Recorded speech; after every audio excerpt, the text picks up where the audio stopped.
We defined the limit of sine and cosine as continuous functions. Now, what if I take these two functions and define a rational function? For example, tangent. If I ask you to find the limit of tangent of x as x approaches 0, what would be the answer here? Remember, tangent of x is sine x divided by cosine x as x approaches 0. Tangent of x is a rational function. So the very first thing we should do, we need to find the domain. So first, find the domain. The domain is equal to all x values such that the denominator, which is cosine x, cannot be 0. So basically, the domain is all real values such that x cannot be plus minus pi over 2, plus minus 3 pi over 2, and so on. We need to write it in nicer form. Learn how to write this using simplified form.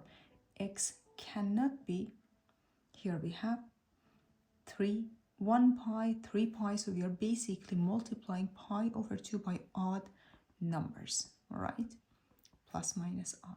So here you can write it as plus minus 2n plus 1 pi over 2, but if I plug in different values here, you're going to get the exact same thing, so you don't need to put plus minus in front of it. 2n plus 1, as n is an integer. So x cannot be 2n plus 1 pi over 2. N belongs to z.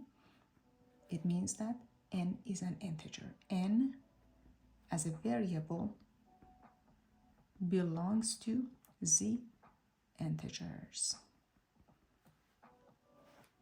So we are allowed to plug in anything that we like except for odd multiples of pi over 2.